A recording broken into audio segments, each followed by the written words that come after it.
বিশাল মরুপথ, পাহাড়ি পথ পাড়ি দিয়ে তায়েফের মরুজমিনে গেলেন কোরআনের দাওয়াত নিয়ে, ইমানের দাওয়াত নিয়ে।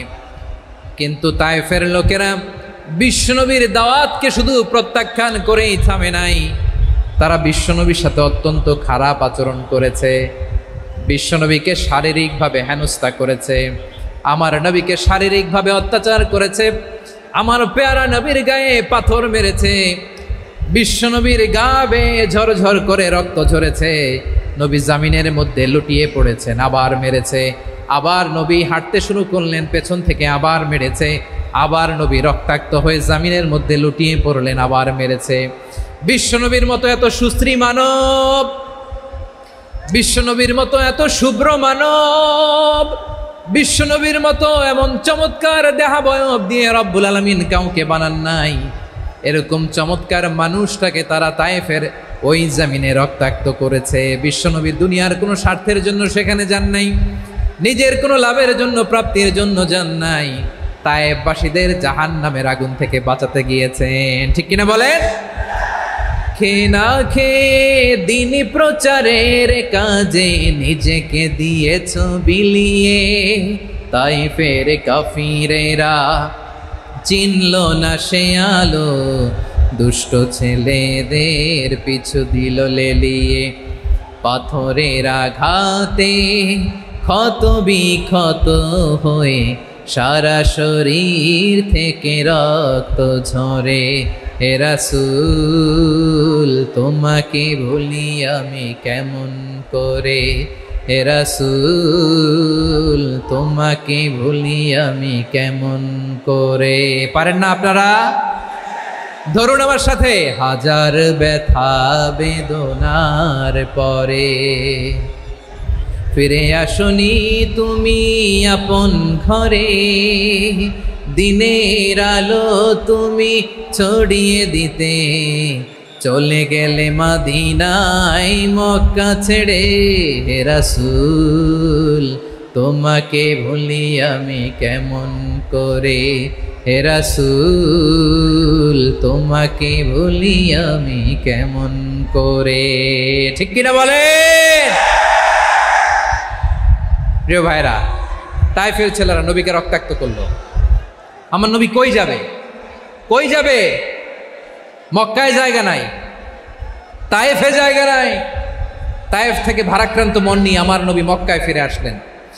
বিশ্ব নবী মক্কায় ঢুকতে পারেন না। মক্কার মরুভূমির দিকে তাকিয়ে, উপত্যকার দিকে তাকিয়ে বিশ্বনবী ধা ধা করে কাঁদেন, ঝরঝর করে নবীর চেহারা মোবারক থেকে চোখের পানিগুলো বেয়ে বেয়ে পড়ে। আমার জন্মস্থান, আমার শৈশব, কৈশোর, যৌবন কেটেছে এই মক্কায়, আমার এলাকায় আমি ঢুকতে পারি না। বিশ্বনবী মক্কার অনতি দূরে দাঁড়িয়ে জায়েদকে পাঠালেন, জায়েদ যাও দেখো কেউ আমাকে সাপোর্ট করার মতো আছে কিনা, যাও অমুকের কাছে যাও। জায়েদ গেলেন, তারাও প্রত্যাখ্যান করে ফিরিয়ে দেয়। বিশ্বনবী বললেন যাও অমুক লোকের কাছে যাও, তিনিও প্রত্যাখ্যান করে ফিরিয়ে দিলেন। কেউ বিশ্বনবীকে আশ্রয় দিতে রাজি হয় না। নিজ জন্মভূমিতে বিতাড়িত বিশ্বনবী, সর্বশেষ বিশ্বনবী বললেন যাও মুতঈম ইবনে আদির ঘরে যাও। মুতঈম ইবনে আদি মুশরিক, তার কাছে যাও। গেলেন, মুতঈম ইবনে আদি রাজি হয়ে গেল। সুবহানাল্লাহ বলেন। দেখেন, অনেক বিপদের সময়ও আমি নিজে সাক্ষী, সামাজিকভাবে, রাজনৈতিকভাবে কত ঝঞ্ঝা, কত ষড়যন্ত্র, কত কনস্পাইরেসি পাড়ি দিয়ে আমাদেরকে সামনে এগিয়ে যেতে হয়। এই শত্রুদের ভেতরেও একজনকে দাঁড় করিয়ে দেয় যে আল্লাহর কোরআনের জন্য রেডি হয়ে যায়। পড়েন সুবহানাল্লাহ। মুতঈম ইবনে আদি, আল্লাহ তার মনকে নরম করে দিলেন। মুতঈম বলে, মুহাম্মদ আমি তোমাকে আশ্রয় দিব। তার দুই ছেলেকে পাঠালেন, যাও খোলা তলোয়ার নিয়ে, স্কট দিয়ে, গার্ড অফ অনার দিয়ে মুহাম্মদকে মক্কায় ঢুকাও, আর বলো আমি আমান দেব। আমান কি দিব? আমান মানে সিকিউরিটি, নিরাপত্তা। সিকিউরিটি ছাড়া, আমান দেওয়া ছাড়া কেউ থাকতে পারতো না মক্কায়। দুই ছেলে বিষ্ণু ইসা ইসলামকে নিয়ে আসলো। নবী কাবার চারদিকে তাওয়াফ করলেন, নামাজ পড়লেন। আবু জাহেল, উতবা, শাইবা, ওয়ালিদ ইবনে মুগীরা সবাই দেখে, কেউ কিছু করতে পারে না। কারণ মুতঈম ইবনে আদি ঘোষণা দিয়েছেন আমি মুহাম্মদকে আমান দিয়েছি, মুহাম্মদের গায়ে যেন কেউ স্পর্শ না করে। আওয়াজ করে পড়েন সুবহানাল্লাহ। নবীর এই বিপদকালে মুহূর্তে মুতঈমের হৃদয়টারে নরম করে দিল কে? আচ্ছা, লালমনিরহাটের ভাইয়েরা বলেন, এই মুতঈম কি মুসলিম ছিল না মুশরিক? সবাই বলতে হবে মুসলিম না মুশরিক। তাহলে মুশরিকের কাছ থেকে নবী পলিটিক্যাল অ্যাসাইলাম, আধুনিক রাষ্ট্রবিজ্ঞানের ভাষায় পলিটিক্যাল অ্যাসাইলাম, যেটাকে বলে রাজনৈতিক আশ্রয়, ওনার আমান বা নিরাপত্তার এই ঘোষণায় তিনি মক্কায় ঢুকলেন। যতদিন নিরাপত্তা ছিলেন। মতিম যখন মারা গেল, বিষ্ণু ইসলাম হিজরত করে মদিনায় চলে গেলেন, সুবহানাল্লাহ। কিন্তু মতিম যে বিশ্বনবীর উপকার করছে এটা বিশ্বনবী ভুলে নাই। আমাদের অনেকে আছে উপকার করার পরে আর খেয়াল থাকে না, খাওয়ার পরে গলা দিয়ে নামলে আর খেয়াল থাকে না, এরকম আছে না নাই? আমার নবী ভুলে নাই। বদরের প্রান্তরে 70 জন কাফেরকে যখন বন্দী করে বিশ্বনবীর সামনে হাঁটু গেড়ে দাঁড় করানো হলো, বসানো হলো, 70 জন কাফের। কয়জন? বিশ্বনবী তাদের দিকে তাকিয়ে বললেন, সহিহ বুখারীর বর্ণনা, লাউ কানাল মুতঈম ইবনু আদি হাইয়ান সুম্মা কাল্লামানি হাউলাইন নাতনা লা তারাকতুহুম লাহু। বদরের প্রান্তরে 70 জন বন্দী কাফিরের দিকে তাকিয়ে আমার নবী বললেন, আজকে মুতঈম ইবনে আদি যদি বেঁচে থাকতো আর তোমাদের 70 জনের ব্যাপারে যদি মুতঈম এক বাক্যে একটা সুপারিশ করত, তার সম্মানে আজকে তোদের সবাইরে আমি মাফ করে দিতাম। সুবহানাল্লাহ নাই? ওই যে চিল্লাচিল্লি যে কথা বোঝে নাই, কোন জিনিস মিস করছে ওরা নিজেরাও বোঝে নাই। বিশ্বনবী মুতঈমের এই সাহায্যের কথা বলে নাই। 70 জন মুশরিক হাঁটু গেড়ে বসা, নবী চাইলে এখনই এক্সিকিউশন অর্ডার দিতে পারে। তিনি বললেন, আজকে যদি মুতঈম বেঁচে থাকতো আর মুতঈম যদি তোদের জন্য সুপারিশ করতে, এই আবর্জনাগুলোর ব্যাপারে সুপারিশ করতে, আমি মুহূর্তেই তোদেরকে এমনি মাফ করে দিতাম। ইসলাম আমাদেরকে শিখায়, সূরাতুল আনআমের 108 নম্বর আয়াত থেকে আমরা বুঝলাম, কোনো ধর্মকে ছোট করা যাবে না। অন্য ধর্মকে ছোট করা মানে ইসলামকে ছোট করা। অন্য ধর্মের দেবতাকে গালি দেওয়া মানে আল্লাহকে গালি খাওয়ানো। আওয়াজ করে বলেন ঠিক কি না? খবরদার, এটা করা যাবে না। আর অন্য ধর্মের দেবতাকে যদি আপনি গালি দেন, ওরা ইসলাম থেকে দূরে সরে যাবে। যাও ইসলামের প্রতি আকৃষ্ট হয়েছিল আর কোনোদিন ইসলামের ধারে কাছে আসবে না। আওয়াজ করে বলেন ঠিক কিনা? এজন্য কখনো কোনোদিন অন্য ধর্মের দেবতাদেরকে গালি দেওয়া যাবে না। অন্য ধর্মের কোনো দেবতাদেরকে আমরা গালি দিব না, গালি দিব না, বরং ইসলামের beauty, the beauty of Islam, ইসলামের সৌন্দর্যকে আমরা তুলে ধরব। আমরা যদি বিশ্বনবী সাল্লাল্লাহু আলাইহি ওয়াসাল্লামের জীবনের দিকে তাকাই, তাহলে আমি দেখব বিষ্ণু ইসলাম মক্কাতে কিংবা মদিনাতে অন্য ধর্মের লোকদের সাথে খুব পিসফুলি লাইফ লিড করেছেন। হোক মুশরিক, হোক খ্রিস্টান, হোক ইহুদি, বিশ্বনবী সবার সাথে মিলেমিশে ছিলেন। আলহামদুলিল্লাহ বলেন। ইসলাম হচ্ছে পিসফুল রিলিজিয়ান। অন্য ধর্মের প্রতি সহনশীলতার সবক ইসলাম আমাদেরকে দেয়। কিন্তু প্রতিটি মুসলিমের এটা মনে রাখতে হবে, আল্লাহর কাছে পছন্দনীয় গ্রহণযোগ্য ধর্ম, জীবনাদর্শ একটি, সেটা হচ্ছে ইসলাম। আওয়াজ করে বলেন সেটা কি? লালমনিরহাটের ভাইয়েরা আওয়াজ করে বলুন, আল্লাহর কাছে মনোনীত ধর্ম একটি, সেটা কি? এজন্য রব্বুল আলামিন বলেন, ইন্নাদ-দীনা ইনদাল্লাহিল ইসলাম। আল্লাহর কাছে মনোনীত গ্রহণযোগ্য অ্যাকসেপ্টেড ধর্ম মতাদর্শ একটা, সেটা হলো ইসলাম। ইসলাম ছাড়া অন্য কোনো ধর্ম যদি কেউ তালাশ করে, তার ওই ধর্ম আল্লাহ গ্রহণ করবে না। ওমাইয়াবতাগি গায়রাল ইসলামি দীনান ফালাই ইউকবালা মিন ওয়া হুয়া ফিল আখিরাতি মিনাল খাসিরিন।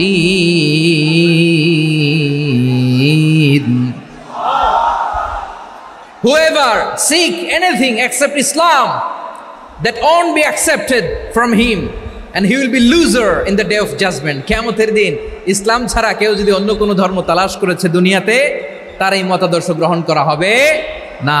and he will be loser, সে হবে লুজার, ক্ষতিগ্রস্ত। হাই হাই কোম্পানির ম্যানেজার, ওর আমও শেষ, সালাও শেষ। আওয়াজ করে বলেন ঠিক কি না?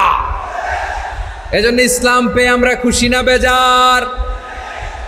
প্রত্যেক নামাজ শেষে আমরা আল্লাহরে বলি, আল্লাহ রাদিতু বিল্লাহি রাব্বা ওয়া বিল ইসলামি দীনা ওয়া বি মুহাম্মাদিন নাবিয়ান ওয়া রাসূলা। ও আল্লাহ, তোমারে রব হিসেবে পেয়ে আমরা খুশি। ও আল্লাহ, ইসলামকে ধর্ম হিসেবে পেয়ে আমরা খুশি। বিশ্বনবীকে আমাদের রাসূল পেয়ে আমরা খুশি। ঠিক কিনা বলেন? ইসলাম ছাড়া অন্য কোনো ধর্ম আমরা গ্রহণ করব না। ঠিক কিনা বলেন? আল্লাহর কাছে অ্যাকসেপ্টেড রিলিজিয়ান একটা, সেটা ইসলাম। তো বিশ্বনবী সাল্লাল্লাহু আলাইহি ওয়াসাল্লাম মক্কাতে কিংবা মদিনাতে খুব পিসফুলি এক্সিস্ট করেছেন, যে কোনো ধর্মের সাথে মিলেমিশে চলেছেন। তার প্রমাণ আমরা যদি রাসূল সাল্লাল্লাহু আলাইহি ওয়াসাল্লামের বায়োগ্রাফির দিকে তাকাই তাহলে দেখব তিনি মুশরিকদের সাথে পিস ট্রিটি করেছেন, শান্তি চুক্তি, পিস ট্রিটি, পিস এগ্রিমেন্ট। আপনারা হুদাইবিয়ার সন্ধির নাম শুনেছেন? আমার লালমনিরহাটের কলিজার টুকরা ভাইয়েরা, হুদাইবিয়ার সন্ধির নাম আপনারা শোনেন নাই? 6ষ্ঠ হিজরিতে বিষ্ণু ঈসা ইসলাম মুশরিকদের সাথে এই ট্রিটি করেছেন, চুক্তি। কাদের সাথে? মুশরিকদের সাথে। আমরা তো মুসলমান বসতে পারি না, আমরা দুই মুসলিম ভাই একসাথে বসে চা খেতে পারি না, গল্প করতে পারি না। বিষ্ণু ঈসা ইসলাম মুশরিকদের সাথে ট্রিটি করেছেন, হুদাইবিয়ার সন্ধি। এই সন্ধির আগে মক্কা থেকে কেউ মদিনায় যেতে পারে না, মদিনা থেকে কেউ মক্কায় যেতে পারে না, কিন্তু এই সন্ধির পরে ট্রাফিক স্বাভাবিক হয়ে গেল। মক্কার লোকেরা মদিনায় আসতে পারে, মদিনার লোকেরা মক্কায় আসতে পারে। এটাকে বলে সুলহে Hudaibiya, the peace agreement of Hudaibiya, শান্তি চুক্তি। আমরা পৃথিবীতে এখন অনেক শান্তি চুক্তির নাম শুনি, এগুলো সব the piece treaty of Hudaibiya থেকে কপি করা। আল্লাহু আকবার। তাহলে বিশ্বনবী সাল্লাল্লাহু আলাইহি সাল্লাম তিনি যে শান্তিপূর্ণ সহাবস্থানে বিশ্বাসী ছিলেন, মুসলমানেরা যে অন্য ধর্মের প্রতি সহনশীল, তার প্রমাণ হচ্ছে এই পিস ট্রিটি। বিষ্ণু ঈসা ইসলাম মদিনায় যে কি করলেন? মদিনায় যে বিষ্ণু ঈসা ইসলাম মদিনা চার্টার করলেন, মদিনা সনদ, সাহিফাতুল মদিনা, এটার বলে মদিনা চার্টার। যে ওয়েস্টে, ইউরোপে, আমেরিকাতে তারা অনেক চার্টার করে, এই সব চার্টার মদিনা চার্টার থেকে কপি করা। আওয়াজ করে পড়েন সুবহানাল্লাহ। বিষ্ণু ঈসা ইসলাম মদিনায় গেলেন, মদিনাতে মুসলিম, মুশরিক, ইয়াহুদি, এই 3 ধর্মের লোক মিলে সব স্টেক হোল্ডার যারা আছে সবাইকে নিয়ে বিষ্ণু ঈসা ইসলাম মদিনা চার্টার করলেন, মদিনা সনদ। পড়েন সুবহানাল্লাহ। শুধু তাই নয়, মক্কাতে বিশ্বনবী পিস এগ্রিমেন্ট করলেন, শান্তি চুক্তি মুশরিকদের সাথে। মদিনাতে যে বিশ্বনবী মদিনা চার্টার করলেন, মদিনা সনদ করলেন ইহুদিদের সাথে। আবার মদিনাতে বিশ্বনবী ইহুদিদের সাথে পিস ডায়ালগ করলেন, ইন্টারফেথ ডায়ালগ করলেন, আন্তধর্মীয় সংলাপ করলেন, যেই সংলাপের মূল ভিত্তি ছিল তাওহীদ। মূল ভিত্তি ছিল কি? তাওহীদ।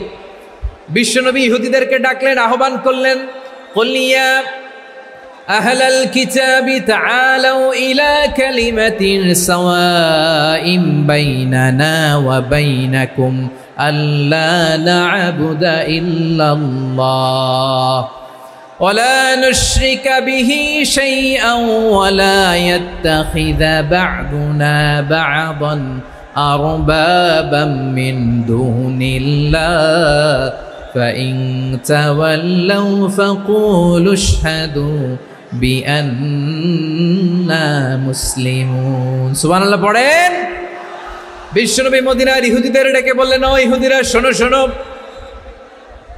আসো এমন একটা আদর্শের প্রশ্নে আমরা একত্রিত হই, যে আদর্শের প্রচার তোমাদের নবীরাও করেছে, আমিও করি, যে আদর্শের কথা তোমাদের পবিত্র ধর্মগ্রন্থগুলোতে আছে, আমার কোরআনেও আছে, সেটা হলো তাওহীদ। আমরা এক আল্লাহ ছাড়া কারো ইবাদত করব না, আল্লাহর সাথে কাউরে শরীক করব না, আল্লাহ ছাড়া কাউরে রব মানব না। পড়েন সুবহানাল্লাহ। তাহলে আমার প্রিয় লালমনিরহাটের ভাইরা, মদিনাতে যে তিনি মদিনা চার্টার করলেন, মদিনা সনদ, পিস ডায়ালগ করলেন, শান্তির সংলাপ, ইন্টারফেথ ডায়ালগ করলেন, আন্তধর্মীয় সংলাপ, যার ভিত্তি ছিল তাওহীদ। সুবহানাল্লাহ পড়েন। তাহলে অন্য ধর্মের প্রতি সব সময় ইসলাম সহনশীল, টলারেন্স। যদি আপনি দেখতে চান ইসলামের নবী বিশ্ব নবীর দিকে তাকান, ঠিক কিনা বলেন? আমরা তো সংখ্যালঘুদের রাইটস প্রোটেক্ট করার জন্য কত আইন বানাই, কত বৈঠক করি, কত সংবাদ সম্মেলন করি। বিষ্ণু সাল্লাল্লাহু আলাইহি ওয়াসাল্লাম সংখ্যালঘুদের রাইটসের ব্যাপারে, অধিকারের ব্যাপারে যে কথা বলেছেন, শুনলে আপনি অবাক হয়ে যাবেন। বিশ্বনবী বলেন, আলা মান যালামা মুআহাদান আও ইনতাকাসাহু আও কাল্লাফাহু ফাওকা তাআতিহি আও কাল্লাফাহু ফাওকা তাকাতিহি আও আখাযা মিনহু শাইআন বিগাইরি তিবি নাফসিন ওয়া আনা হাজিজুহু ইয়াউমাল কিয়ামা। খবরদার, জেনে রাখো, কেউ যদি কোনো সংখ্যালঘুর উপরে অত্যাচার করে, কোনো সংখ্যালঘুর প্রাপ্য থেকে যদি কেউ কাউকে ঠকায়, সংখ্যালঘুর উপর যদি কেউ কষ্ট দেয়, কোনো সংখ্যালঘুর সম্পদ যদি কেউ জোর করে কেড়ে নেয়, আমি কিয়ামতের দিন বিশ্বনবী ওই সংখ্যালঘুর পক্ষে আর ওই মুসলমানদের বিপক্ষে বাদী হয়ে দাঁড়াবো। সুবহানাল্লাহ বলতে পারলেন না? আল্লাহু আকবার। আপনি নামাজি, আপনি মুসল্লি, আপনি হাজী সাহেব, তাহাজ্জুদ পড়তে পড়তে কপালে দাগ ফেলে দিছেন, আপনার প্রতিবেশী হিন্দু, ভাবছেন আমার তো পাওয়ার আছে, ওর জমিটা দখল করি। বিশ্বনবী বলেন কিয়ামতের দিন ওই হিন্দুর পক্ষে তোর বিরুদ্ধে আমি বাদী হয়ে দাঁড়াবো। পৃথিবীর কোন ধর্মে এরকম স্টেটমেন্ট পাবেন? পাবেন? আপনি ভাবছেন আপনি নামাজ পড়লে হাজী সাহেব কপালে দাগ ফেলায় দিলে আপনি সেলসেলায় জান্নাতে চলে যাবেন না? খবরদার। বিশ্বনবী বলেন কোন সংখ্যালঘুর উপর যদি কেউ আক্রমণ করে, তার প্রাপ্য তাকে না দিয়ে যদি তাকে ঠকায়, তার উপর জুলুম করে, তার সম্পদ যদি কেড়ে নেয়, আমি নবী, তুমি মুসলিম হইতে পারো, মুসল্লি হইতে পারো, তার পক্ষে তোমার বিপক্ষে আল্লাহর দরবারে বাদী হয়ে দাঁড়াবো। আচ্ছা লালমনিরহাটের ভাইরা, কথা বুঝতে পারলে আওয়াজ করে উত্তর দেন। বিশ্বনবী যদি কারো বিপক্ষে দাঁড়ায় কিয়ামতের দিন, আই রিপিট, আমি আবারও বলছি, বিশ্বনবী যদি কিয়ামতের দিন কারো বিপক্ষে দাঁড়ায়, ও তো সেলসেলায়া জান্নাতি, তাই না? জান্নাতি না? যে নবীর সুপারিশ ছাড়া জান্নাতের গেটও দেখা যাবে না, ওই নবী যদি বলে তোর বিপক্ষে আমি বাদী হয়ে দাঁড়াবো, ওই জান্নাতে আর ঢোকার কোনো সুযোগ আমাদের থাকবে? এখানেই শেষ না আমার প্রিয় লালমনিরহাটের ভাইয়েরা, এখানেই শেষ নয়। বিশ্বনবী বলেন মান কাতালা মুআহাদান, বুখারীর বর্ণনা, মান কাতালা মুআহাদান লাম ইয়ারাহ রাইহাতাল জান্নাহ। কেউ যদি, কোনো মুসলিম যদি অন্যায়ভাবে কোনো সংখ্যালঘুকে হত্যা করে, কোনো হিন্দুকে হত্যা করে, কোনো বৌদ্ধরে হত্যা করে, অন্যায়ভাবে কোনো মুসলিম যদি কোনো সংখ্যালঘুরে হত্যা করে, জান্নাতে যাওয়া তো দূরের কথা, ওই মুসলিম জান্নাতের ঘ্রাণও পাবে না। সেই বুখারীর বর্ণনা, মান কাতালা মুআহাদান লাম ইয়ারাহ রাইহাতাল জান্নাহ ওয়া ইন্না রিহাহা লা ইউজাদু মিন মাসিরাতি 40 আমা। যে জান্নাতের ঘ্রাণ 40 বছর দূরের রাস্তা থেকেই পাওয়া যায়। সুবহানাল্লাহ পড়েন। প্রিয় ভাইরা, এখান থেকে জান্নাতে পৌঁছতে লাগবে 40 বছর। এত দূর, কত বছর? সবাই বলেন কত বছর? এখান থেকে জান্নাতে পৌঁছতে লাগবে 40 বছর। এত দূরে থাকতেই জান্নাতের ঘ্রাণ আপনার নাকে এসে ধাক্কা মারবে। বিশ্বনবী বলেন যে ব্যক্তি কোনো সংখ্যালঘুকে হত্যা করে, জান্নাতের ঘ্রাণ তো পাবেই, জান্নাতে তো ঢুকতে পারবেই না, জান্নাতের ঘ্রাণও তার নাকে লাগবে না। পড়েন না আউযুবিল্লাহ। তাহলে সংখ্যালঘুদের ব্যাপারে ইসলামে অধিকার দেয়া আছে না নাই? লালমনিরহাটের ভাইয়ের আওয়াজ করে বলেন, আমার সংখ্যালঘু হিন্দু ভাইদের রাইটস, অধিকার আমাদের ইসলামে প্রোটেক্টেড আছে না নাই? এখানেই শেষ না। বিষ্ণু ইসলাম আপনার অমুসলিম প্রতিবেশীর সাথে ভালো আচরণ করতে বলেছে। আমাদের হয় না এটা মুসলিম পাড়া, ওটা বৌদ্ধ পাড়া, হয় না? অনেক সময় হয় না এটা আমাদের মুসলিম পাড়া, ওইটা হিন্দু পাড়া, এরকম আছে না নাই? লালমনিরহাটে নাই না? আছে? হিন্দু যদি আপনার প্রতিবেশী হয় কি করবেন? ওরে কষ্ট দিবেন নাকি? কেন? ও তো হিন্দু, ও তো আমার আল্লাহরে ডাকে না, ওরে কষ্ট দিলে জায়েজ হবে না? খবরদার। বিষ্ণু ইসলাম বলেন মান কানা ইউমিনু বিল্লাহ ওয়াল ইয়াউমিল আখির ফালিউকরিম জারাহ। যে আল্লাহ বিশ্বাস করে আর আখিরাতে বিশ্বাস করে, সেজন্য প্রতিবেশীর সাথে ভালো আচরণ করে। সুবহানাল্লাহ। কলিজা জুড়ায় যায় না আমার নবীর কথাগুলো শুনলে? যে আল্লাহ বিশ্বাস করে, যে আখিরাতে বিশ্বাস করে, সেজন্য প্রতিবেশীর সাথে ভালো আচরণ করে। এখানে বলছে মুসলিম প্রতিবেশী, বলছে নামাজি প্রতিবেশী, বলছে আল্লাহওয়ালা প্রতিবেশী, বলছে না। প্রতিবেশী আস্তিক হোক নাস্তিক হোক, প্রতিবেশী মুমিন হোক মুশরিক হোক, প্রতিবেশী হইলেই তার সাথে ভালো আচরণের দরকার আছে না নাই? আমার প্রিয় লালমনিরহাটের ভাইয়েরা, বিষ্ণু ইসলাম ওনার ইহুদি প্রতিবেশীদের দেখাশোনা করতেন। আওয়াজ না শোনা যাক, আমারও তো দেখা যায়, আমারও তো দেখা যায়। তাকায় থাকেন, তাকায় থাকলে সওয়াব হবে। কোরআনের কথা যেখান থেকে হয় এদিকে তাকায় থাকলেই বরকত। তাকায় থাকেন, জি জি, মাইক, আমি তো আর মাইক ঠিক করতে আসি না এদিকে, এই মাইক ঠিক করব, ওই মাইক ঠিক করব, ওদিকে পাইলট বলবে হুজুর চলে আসেন। জি বসুন বসুন, মাশাআল্লাহ, হ্যাঁ খুব শান্ত, ঠিক আছে। পুলিশ ভাইরা না খেয়ে দিনরাত আপনারা যাতে সুশৃঙ্খল একটা প্রোগ্রাম উপহার পান এটাই চেষ্টা করতেছে, আপনাদেরকে কষ্ট দিতে আসে নাই, একটু একটু সহযোগিতা করেন। জি মাশাআল্লাহ, হ্যাঁ ঠিক আছে। আমার প্রিয় ভাইরা, প্রতিবেশী আস্তিক হোক নাস্তিক হোক, মুসলিম হোক হিন্দু হোক, তার সাথে ভালো আচরণ করতে হবে। বিষ্ণু ইসলাম ওনার ইহুদি প্রতিবেশীর বাসায় যেতেন। কোন প্রতিবেশী? ইহুদি। আওয়াজ করে বলেন, কোন প্রতিবেশী? ইহুদি। এক ইহুদি কিশোর বিষ্ণু ইসলামের খেদমত করতে, ইহুদি ছেলে আমার নবীর খেদমত করতো, তারা ছিল নবীর প্রতিবেশী। তো অনেক দিন হয় ইহুদি ছেলেটা আসে না, বিষ্ণুনবী খোঁজ দিলেন ঘটনা কি, একটা ইহুদি ছেলে না আমার খেদমতে আসতো, ছেলেটা কই? খোঁজ নিয়ে জানলেন ছেলেটা অসুস্থ। বিষ্ণু ইসলাম ওই ইহুদির বাড়িতে চলে গেলেন ওই ছেলেটাকে দেখা করার জন্য, ভিজিট করার জন্য। সুবহানাল্লাহ পড়বেন না? গেলেন, যে দেখে ইহুদি ছেলেটা মুমূর্ষ, যান যান যায় যায় ভাব, বিছানায় পড়ে আছে, তার বাবা দাঁড়ানো। বিশ্বনবী তার মাথার পাশে বসলেন, মাথায় হাত বুলিয়ে দিলেন, আর ছেলেটাকে বললেন আসলিম, হে ইহুদি ছেলে আসলিম, ইসলাম ধর্ম গ্রহণ করো। তো ছোট্ট ছেলে ভাবে আমরা ইহুদি, এখন ইসলাম ধর্ম গ্রহণ করলে আব্বা যদি বকা দেয়, ফানাযারা ইলা ওয়াজহি আবি, ছেলেটা তার বাবার চেহারার দিকে তাকালো, দেখি আব্বা কি কয়, আব্বা যদি বলে তাইলে ইসলাম ধর্ম গ্রহণ করবে।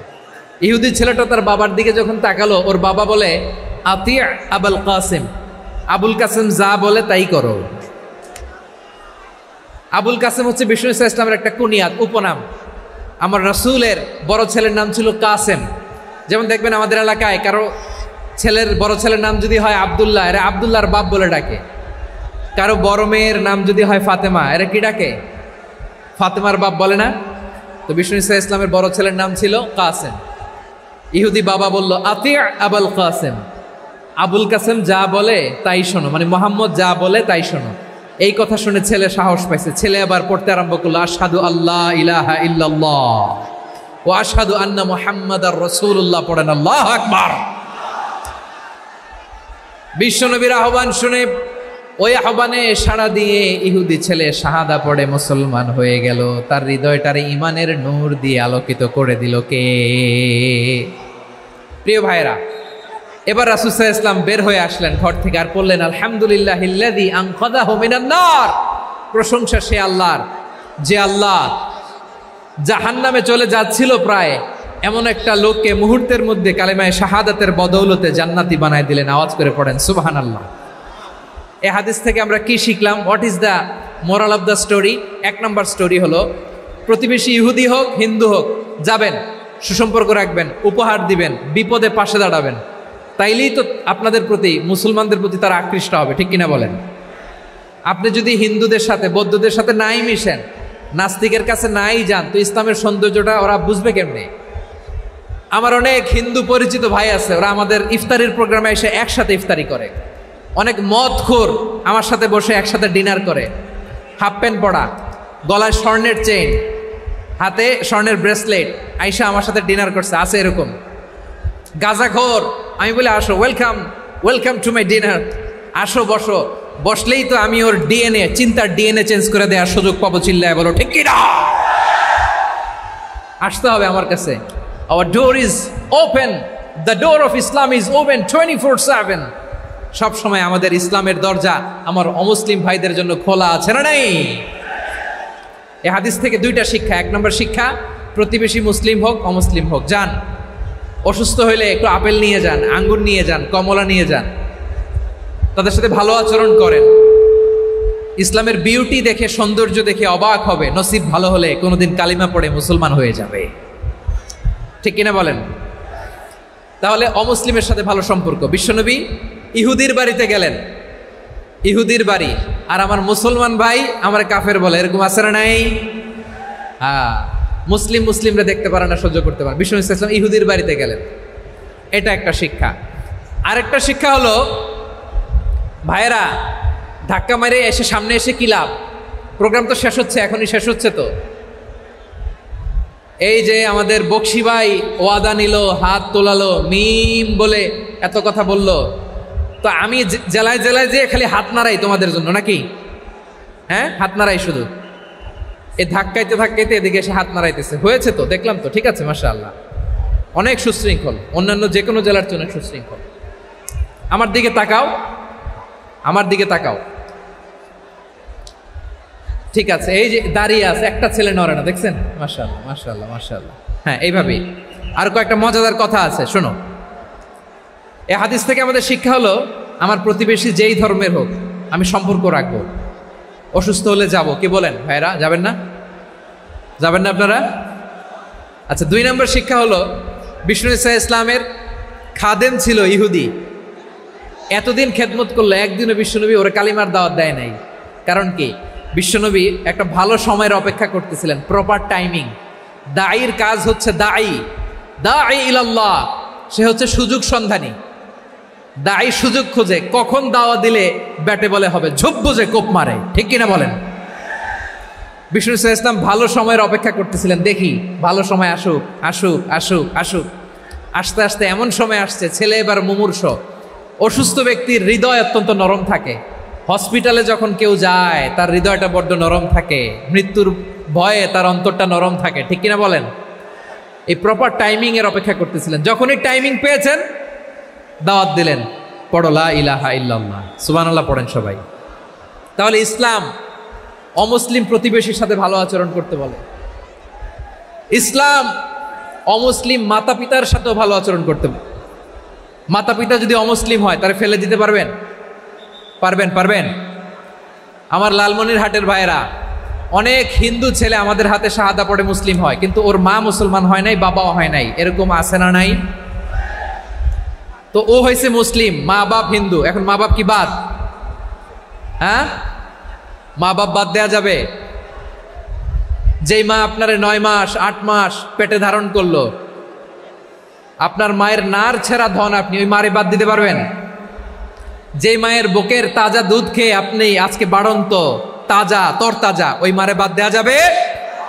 মায়ের এক ধারে দুধের দাম, কাটিয়া গায়ের চাম, পাপুষ বানাইলে ঋণের শোধ হবে না, এমন দরদি ভাবে কেউ হবে না আমার মাহাগো।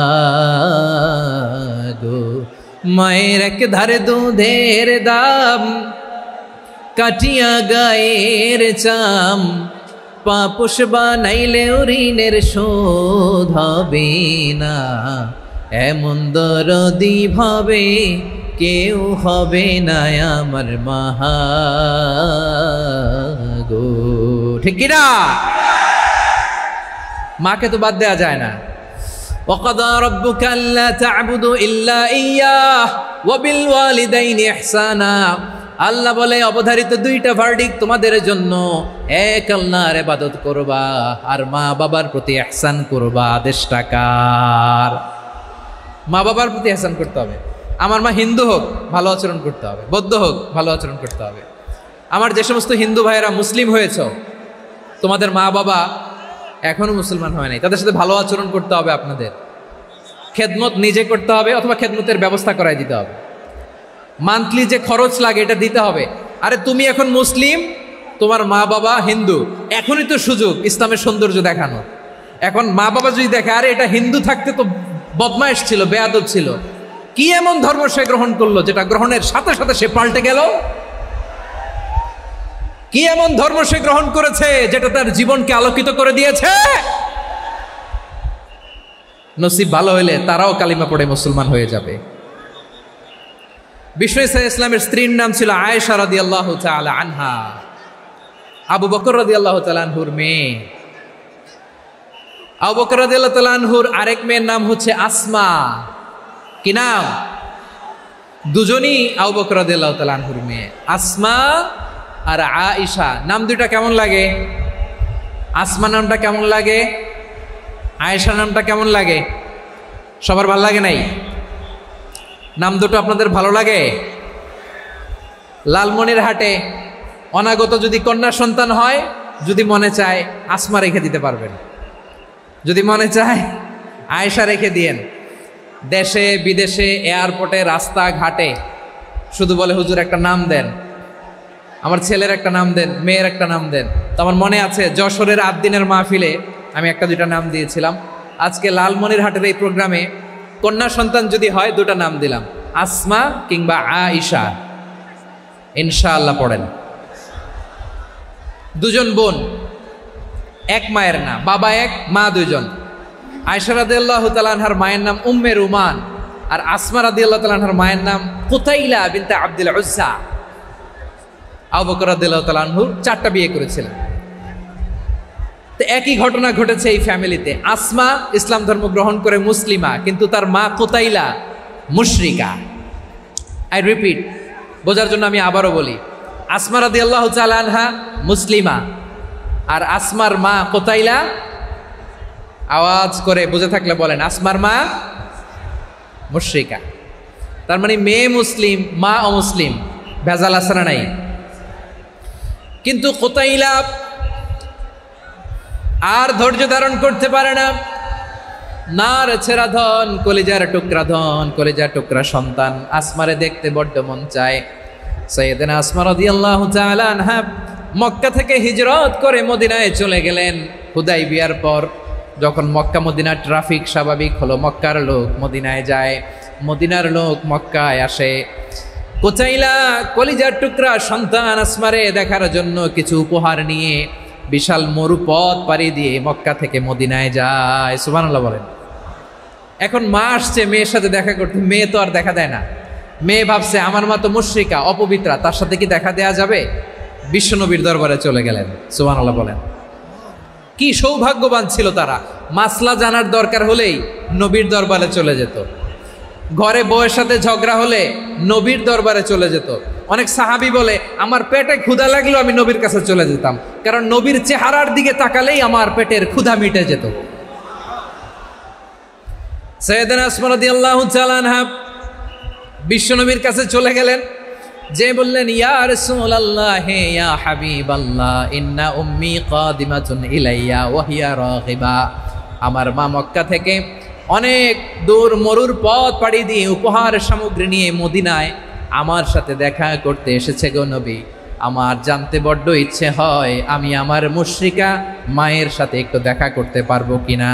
আফা আসিলুহা, আগে যেমনি আমি আমার মায়ের সাথে ভালো আচরণ করতাম, যেমনি আমি আমার মায়ের সাথে সদাচরণ করতাম গো নবী, এখন আমি মুসলিমা মা মুশরিকা, এখনো কি আগের মতো সদাচরণ করতে পারবো নাকি? বিশ্বনবী বললেন নাম সিলিহা, হ্যাঁ রে আসমা, অবশ্যই অবশ্যই, আগে ঠিক যেমন তুমি তোমার মায়ের সাথে ভালো আচরণ করতে এখনো তেমনি আগের মতো ভালো আচরণ করবা। আওয়াজ করে পড়েন সুবহানাল্লাহ। কি ইসলাম আমরা পেয়েছি! কত ব্রড মাইন্ডেড আমাদের ইসলাম, কত ওপেন মাইন্ডেড ইসলাম, কত ওপেন আপ করতে পারে, চিন্তা করতে পারেন। বিষ্ণু বললেন হ্যাঁ অবশ্যই, নাম সুলিহা, আগে যেমনি ভালো আচরণ করছো আসমা এখন ওইরকমই করো, পারলে আরো বাড়ায় করো। সুবহানাল্লাহ বলেন।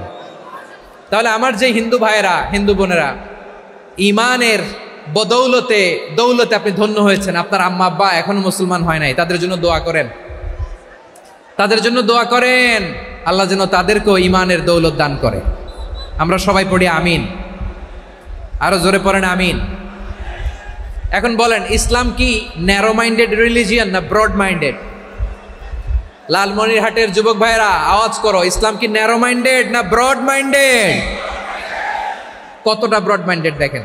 বিশ্বনবী সাল্লাল্লাহু আলাইহি সাল্লাম অমুসলিমরা যদি নবীকে উপহার দিত, ওই উপহারও বিশ্বনবী গ্রহণ করতেন। সুবহানাল্লাহ পড়েন। আপনার অমুসলিম বন্ধু যদি উপহার দেয় সেটাও আপনি নিতে পারবেন, যেটা নেওয়া জায়েজ। কিন্তু আপনার বন্ধু যদি আপনার মদের বোতল দেয়, নিতে পারবেন? হ্যাঁ, মদের বোতল দিলে পারবেন না। আপনার বন্ধু যদি আপনার পর্ক দেয়, পর্ক, শুকরের গোশত মিশ্রিত কোনো খাবার, ওটা নিতে পারবেন না। হালাল যে কোনো জিনিস নিতে পারবেন। বিশ্বনবী সাল্লাল্লাহু আলাইহি ওয়াসাল্লাম অমুসলিমদের দেয়া হাদিয়া গ্রহণ করতেন। কেমন নবী ছিলেন! আমার নবীরে চিনে নেন, আমার নবীর অ্যাটিটিউড জেনে নেন। বিশ্বনবী সাল্লাল্লাহু আলাইহি ওয়াসাল্লাম যখন কোনো জনপদে যেতেন 3টা অপশন নিয়ে যেতেন।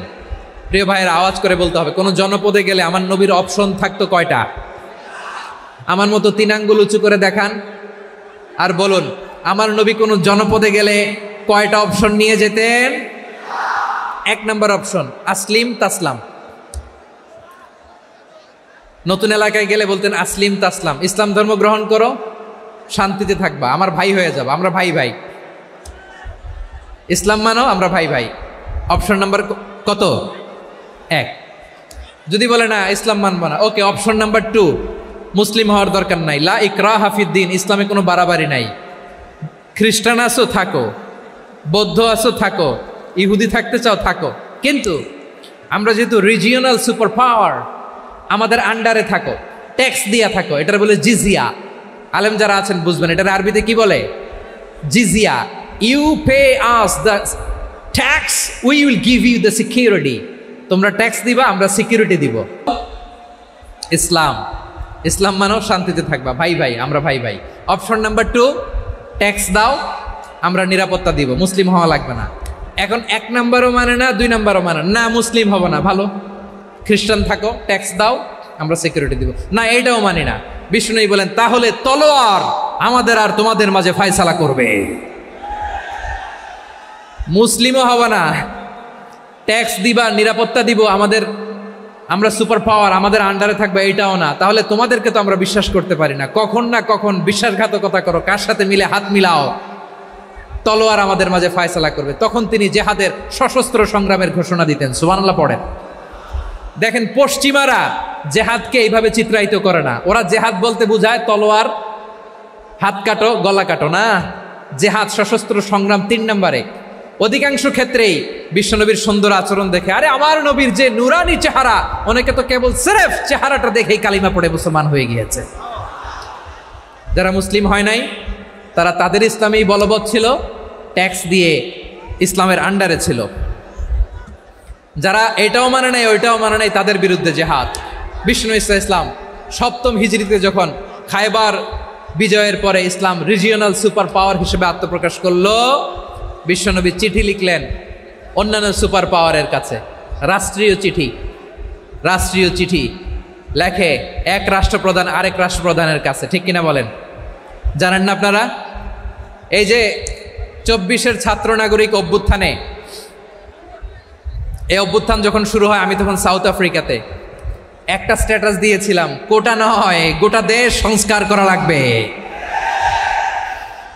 শুধু বাংলাদেশ নয়, সারা বিশ্বের বাংলা ভাষাভাষী লোকেরা এই আন্দোলনের সাথে সমর্থন তারা করেছে, এটাকে সাপোর্ট করেছে, তারা সমর্থন দিয়েছে। আমাদের ইউনাইটেড আরব আমিরাতের বাংলাদেশি ভাইয়েরা তারা সেখানে রাস্তায় নেমে এসেছিল, জানেন?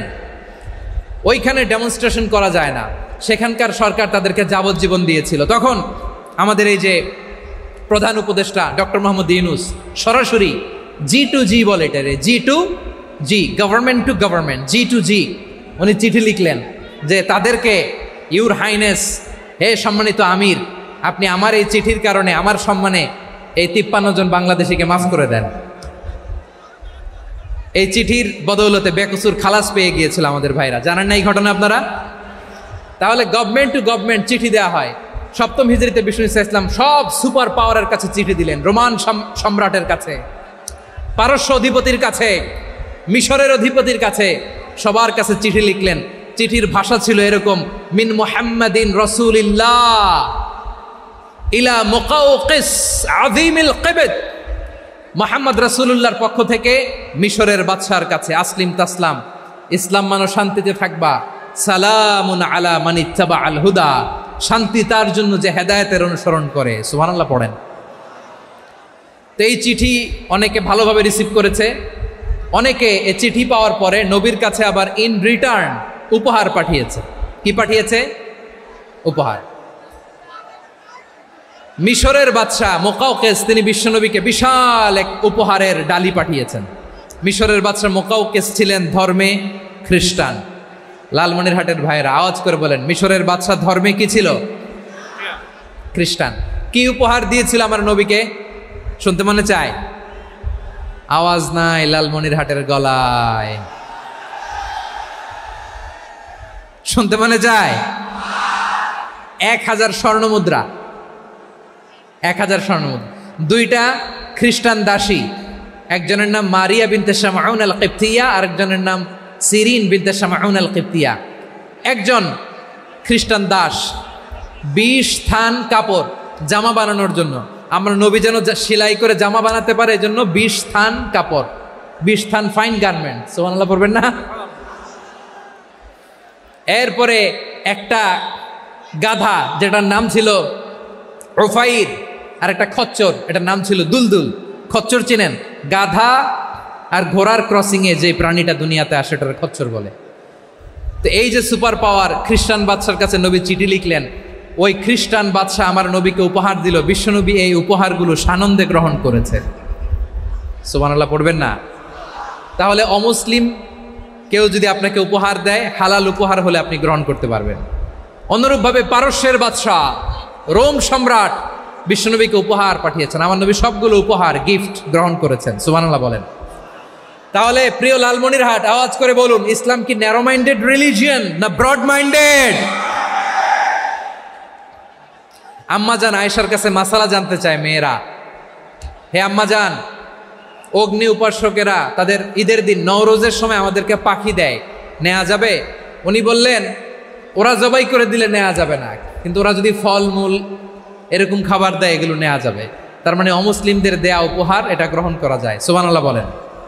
শুধু তাই নয়, বিষ্ণু ঈসা ইসলাম অমুসলিমদের সাথে আর্থিক লেনদেনও করেছেন, ফিনান্সিয়াল ডিলিং করেছেন। অমুসলিমদের সাথে প্রয়োজনে আপনি ফিনান্সিয়াল ডিলিং করতে পারবেন। আমরা প্রায় দেখি বাজারের মিষ্টির দোকানগুলো আমার হিন্দু ভাইদের।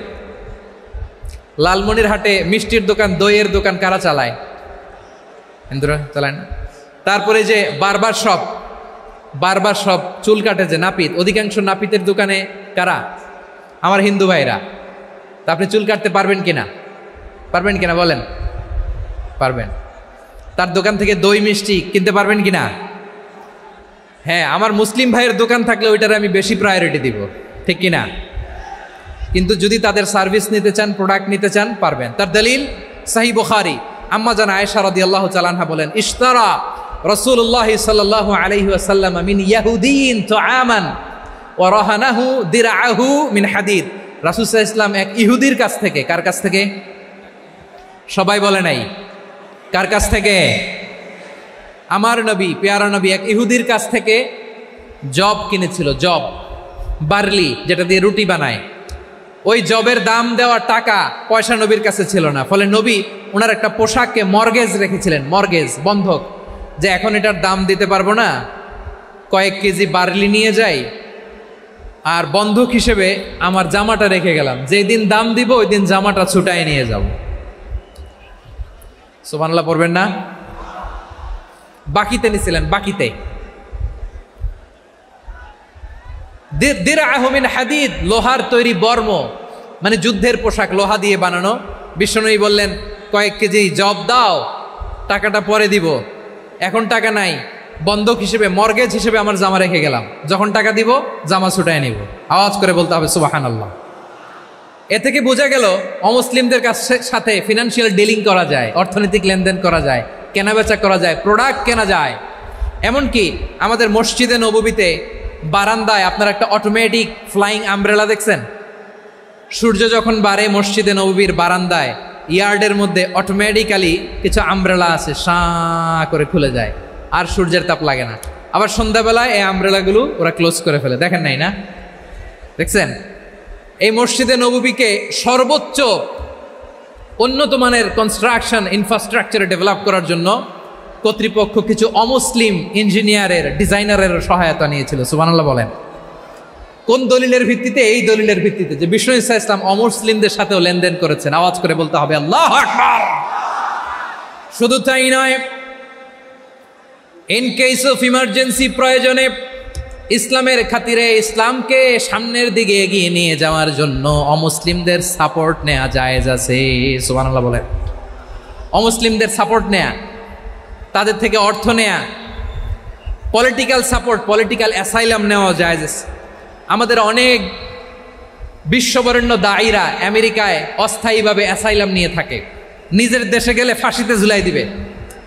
যুগ যুগ ধরে দায়ীদের উপরে এরকম অত্যাচার আর নির্যাতন আছে না নাই?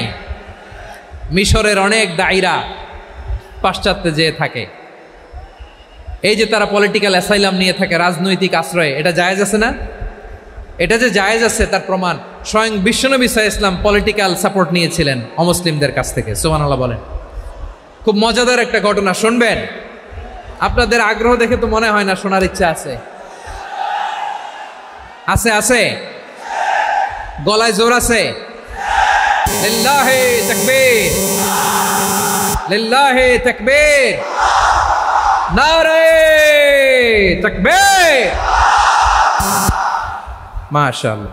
আমার ভাইরা, বিশ্বনবীর বয়স তখন প্রায় 51 বছর। কত বছর? বিশ্বনবীর সবচেয়ে কাছের মানুষ খাদিজা রাদিয়াল্লাহু তাআলা আনহা ইন্তেকাল করেছেন। বিশ্বনবী বড্ড কষ্ট পেলেন, হৃদয়টা ভেঙে খান খান। যিনি ঘরের ভেতরে বিশ্বনবীকে সান্ত্বনা দিতেন, ভালোবাসা দিতেন, বাইরে গেলে কুরাইশরা বকাঝকা করে, অত্যাচার করে, কিন্তু আম্মাজান খাদিজা রাদিয়াল্লাহু তাআলা আনহা ঘরটারে এমন শান্তির নীড় বানায় রেখেছেন, এই ঘরের ভিতরে ঢুকলে বিশ্বনবীর কলিজাটা ঠান্ডা হয়ে যেত।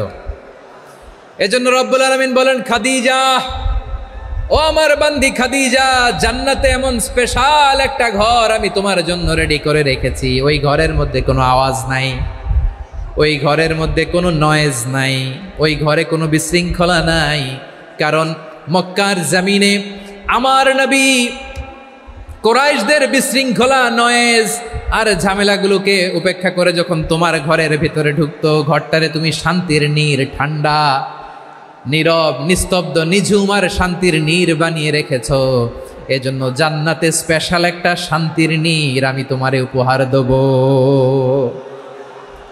ওই প্রিয়তমা স্ত্রী খাদিজা ইন্তেকাল করলেন, বিশ্বনবীর হৃদয় ভেঙে খান খান।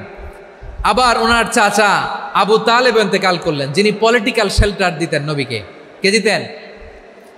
আবু তালেবের ভয়ে, বিশ্বনবীর এই চাচার ভয়ে কোনো মুশরিক নবীর গায়ে হাত দেওয়ার সাহস পায় নাই। এখন স্ত্রীও নাই, চাচাও নাই, নবীকে আশ্রয় দেওয়ার কেউ নাই, নবীর চারদিকে অন্ধকার। নবী এখন কই যাবেন?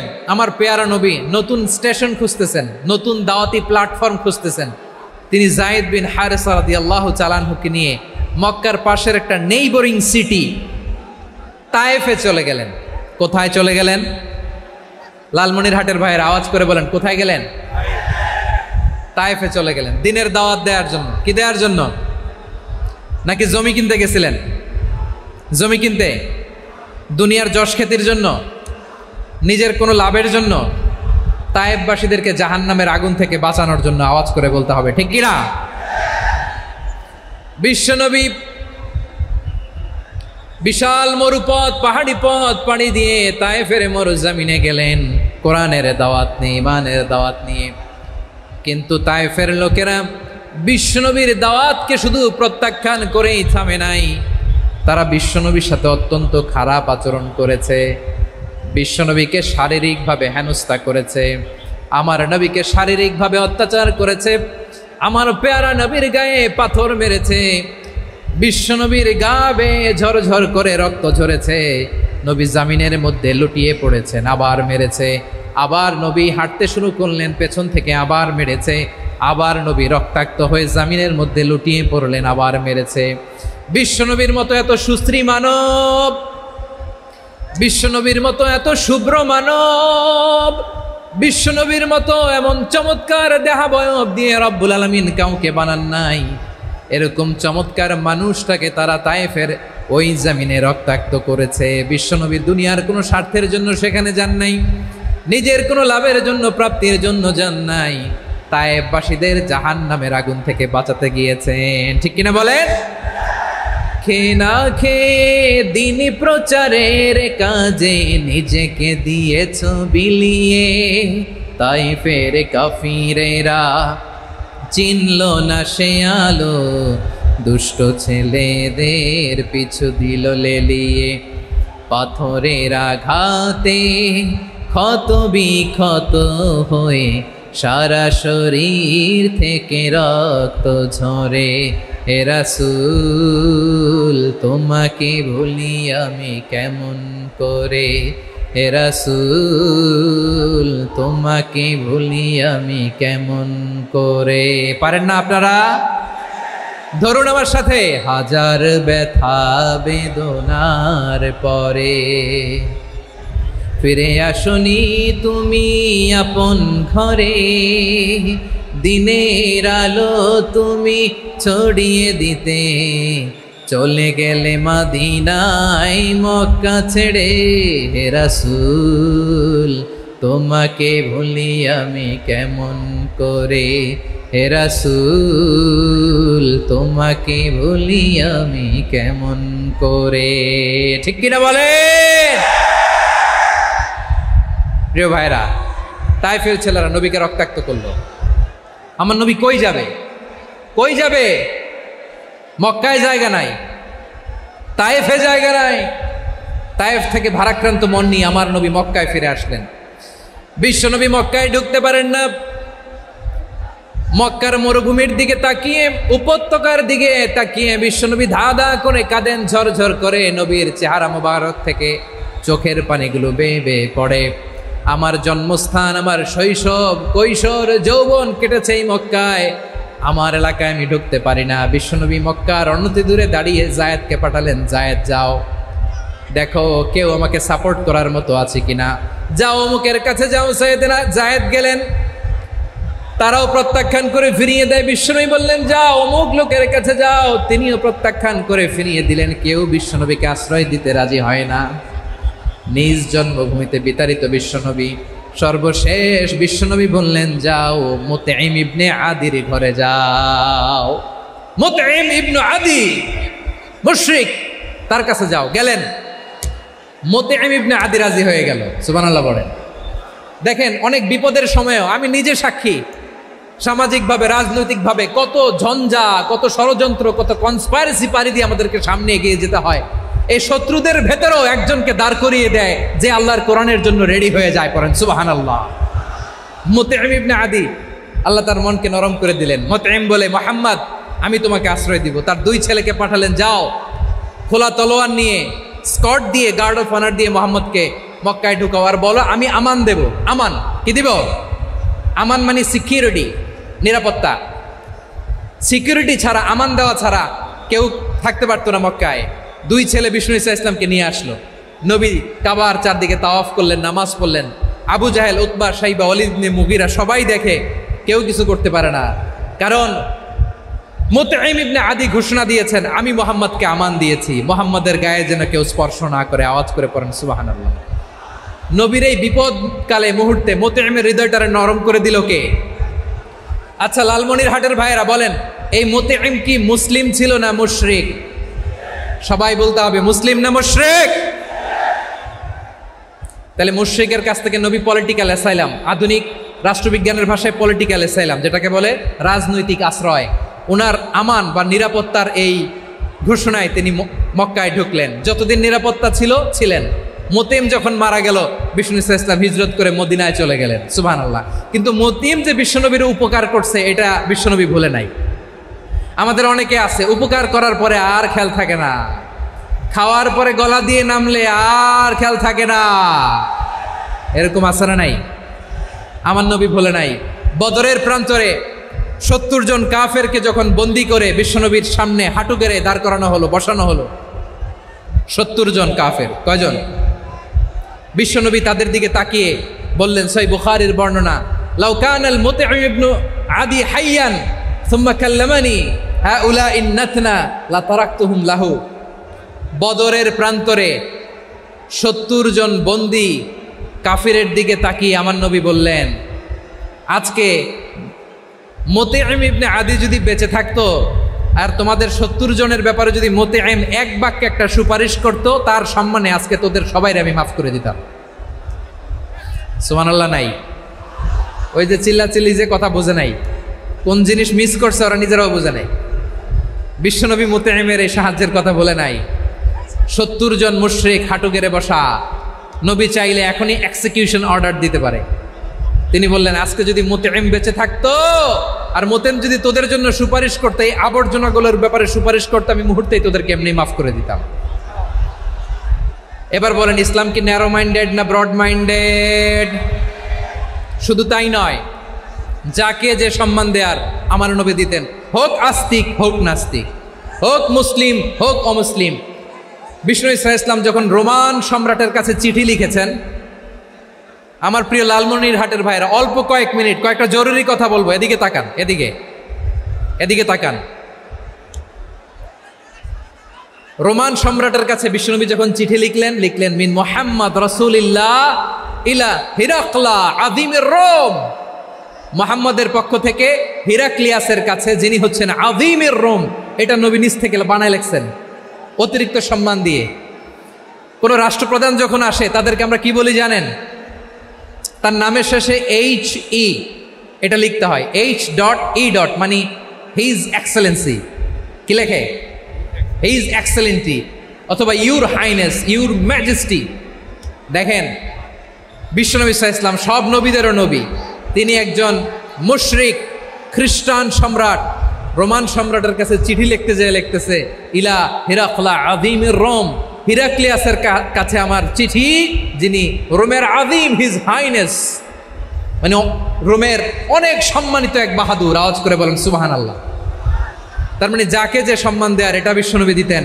এমনকি যেই ইহুদিরা ভালো ছিল, এই ইহুদিদেরও প্রশংসা করেছেন বিশ্বনবী মুহাম্মদুর রাসূলুল্লাহ সাল্লাল্লাহু আলাইহি ওয়াসাল্লাম। এক ইহুদির প্রশংসা করেছেন বিশ্বনবী। ইহুদির কার? আমি তো আমার ভাইয়ের প্রশংসা করি না, আমি তো এক আলেম আরেক আলেমরে স্পেস দেই না, আমি তো এক দায়ী আরেক দায়ীর সাথে বসতে চাই না। আমার নবী ইহুদির প্রশংসা করে। কার প্রশংসা? ওই ইহুদির নাম ছিল মুখাইরিক। সিরাত গ্রন্থ ঘাটলে পাবেন। তিনি বলেছেন, মুখাইরিক খাইরু ইয়াহুদ, Mukhairiq is the best of the Zeus.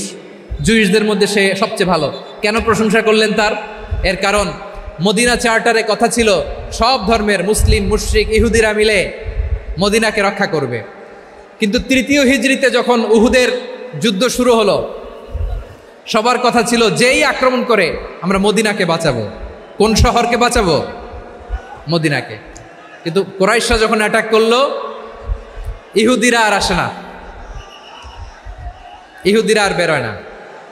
Vishnu বললেন, ওহে ইহুদিরা, তোমরা না চুক্তি করলে আমার সাথে যে মদিনা বাঁচাতে সবাই ঝাঁপিয়ে পড়বো, আসো। একটা ইহুদিও বেরোয় না, কেউ আসে না সেদিন, একজন ছাড়া। তার নাম মুখাইরেক। তার নাম কি? মুখাইরেক বাহাদুরের মতো ঘোড়সাওয়ার হয়ে বেরিয়ে গেলেন এবং বললেন, গোটা ইহুদি সাম্রাজ্যের একজনও যদি না আসে, আমি মুখাইরেককে কেউ ঘরে আটকে রাখতে পারবে না। বেরিয়ে আসলেন, এসে বললেন, আমি মুহাম্মদের পক্ষে যুদ্ধ করব। আমি মারা গেলে আমার সম্পদ আমার উত্তরাধিকারীরা পাবে না, আমার সম্পদ তোমরা মুহাম্মদকে দিয়ে দিবা। সুবহানাল্লাহ বলেন। উহুদের ময়দানে 70 জন মুসলমান শহীদ হলো। এই ইহুদি, সেও মুসলমানের পক্ষে যুদ্ধ করে নিহত হলো। সুবহানাল্লাহ বলেন। মুসলিমদের লাশ যখন নিয়ে আসা হলো, এই মুখাইরিকের লাশও নিয়ে আসা হলো। মুসলিমদের লাশের পাশে মুখাইরিকের লাশ দেখে বিশ্বনবী মুখাইরিকের প্রতি অনেক খুশি হলেন। আর বিশ্বনবী খুশি হয়ে বললেন, মুখাইরিক খায়রু ইয়াহুদ, মুখাইরিক যদিও তুমি ইহুদি, তারপরে তুমি সব ইহুদিদের মধ্যে সেরা ইহুদি। পড়েন সুবহানাল্লাহ। আমার নবী ইহুদিকেও সম্মান দিতে কার্পণ্য করে নাই। আওয়াজ করে বলেন আল্লাহু আকবার। প্রিয় ভাইরা, এবার সর্বশেষ আওয়াজ করে বলেন, ইসলাম কি ন্যারো মাইন্ডেড নাকি ব্রড মাইন্ডেড? সবাই বলেন, ন্যারো মাইন্ডেড না ব্রড মাইন্ডেড? এজন্য অমুসলিম হইলেই তারা আমাদের শত্রু নয়। শত্রু কারা? এই লালমনিরহাটের ভাইরা শোনেন, শত্রু কারা? যে সমস্ত অমুসলিম আমাদেরকে নিশ্চিহ্ন করে দিতে চায়, যে সমস্ত অমুসলিম আমাদের ভূখণ্ড থেকে আমাদেরকে তাড়িয়ে দিতে চায়, যে সমস্ত অমুসলিম আমার ধর্ম নিয়ে তুচ্ছতাচ্ছিল্য করে চিল্লায় বলেন ঠিক কিনা, তারা আমাদের শত্রু। সাধারণ অমুসলিমরা আমার শত্রু নয়। এই যে হিন্দুরা থাকে, এরা আমার ভাই, বৌদ্ধরা আমার ভাই, খ্রিস্টানরা আমার ভাই, ইহুদিরা আমার ভাই। তারা দিনই ভাই নয়, তারা মায়ের পেটের ভাই নয়, তারা মানবিক দিক থেকে ভাই। ও মানুষ, আমিও মানুষ। ইসলাম মানুষকে সম্মান করে, চিল্লায় বলো ঠিক কিনা। যারা আমাদের অস্তিত্বকে নিশ্চিহ্ন করতে চায়, যারা আমাদের ভূখণ্ডকে দখল করতে চায়, যারা আমাদেরকে নিয়ে মকারি করে, ফান করে, টিটকারি করে, আমার ধর্ম নিয়ে খেলা করে, তাচ্ছিল্য করে, ওদের বিরুদ্ধে আমাদের জিহাদ। সাধারণ মুসলিম আমাদের শত্রু নয়। আপনি জানেন নিউ ইয়র্কে, আমি তো নিউ ইয়র্কে ছিলাম অনেকদিন, ওখানে ফিলিস্তিনিদের পক্ষে যখন আমরা মিছিল করেছি অনেক ইহুদি আমাদের সাথে মিছিলে দাঁড়িয়েছে, কারণ ওরাও জানে এই ভূখণ্ড ফিলিস্তিনিদের ভূখণ্ড। আওয়াজ করে বলো লালমনিরহাট ঠিক কিনা। ইসরায়েলের রাজধানী খোদ তেল আবিবে অনেক ইহুদিরা বেঞ্জামিন নেতানিয়াহু তার বিরুদ্ধে মিছিল করেছে। তো তারা কি আমাদের শত্রু? না। অনেক খ্রিস্টান আমাদের সাথে আমাদের স্বার্থ রক্ষায় আমাদের পাশে দাঁড়িয়েছে। খেয়াল রাখবেন, হিন্দু আর হিন্দুত্ববাদ এক নয়, ইহুদি ধর্ম আর জায়নিজম এক নয়। জায়নিজমের বিরুদ্ধে আমাদের সংগ্রাম, আমাদের জেহাদ, চিল্লায় বলেন ঠিক কিনা। এই যে ফিলিস্তিনের ভাইয়েরা, তারা তাদের স্বাধীনতা সংগ্রামের জন্য লড়াই করছে, করে যাচ্ছে, আমরা এটাকে সমর্থন জানাই, চিল্লায় বলো ঠিক কিনা। কাশ্মীরের ভাইয়েরা স্বাধীনতার জন্য সংগ্রাম করছে, আমরা সেই সংগ্রামকে সমর্থন জানাই, আওয়াজ করে বলো ঠিক কিনা। যারাই আমাদের ইসলামকে নিশ্চিহ্ন করতে চায় তাদের বিরুদ্ধে আমাদের সংগ্রাম, আওয়াজ করে বলতে হবে ঠিক কিনা। ওই সমস্ত দুর্বৃত্তদের সাথে আমাদের কোনো সম্পর্ক নাই। আমরা যদি ঐক্যবদ্ধ থাকতে পারি, ওই দুর্বৃত্তরা চান্স পায় না। আমরা ঐক্যবদ্ধ থাকতে রাজি আছি। লালমনিরহাটের ভাইয়েরা, আমরা ঐক্যবদ্ধ থাকলে ওই দুর্বৃত্তদের কালো হাত ভেঙে দিতে আমাদের সময় লাগবে না। তাদের কালো হাত ভেঙে দিতে রাজি আছে মুসলমান? কারা কারা রাজি? দু হাত তুলে দেখাও।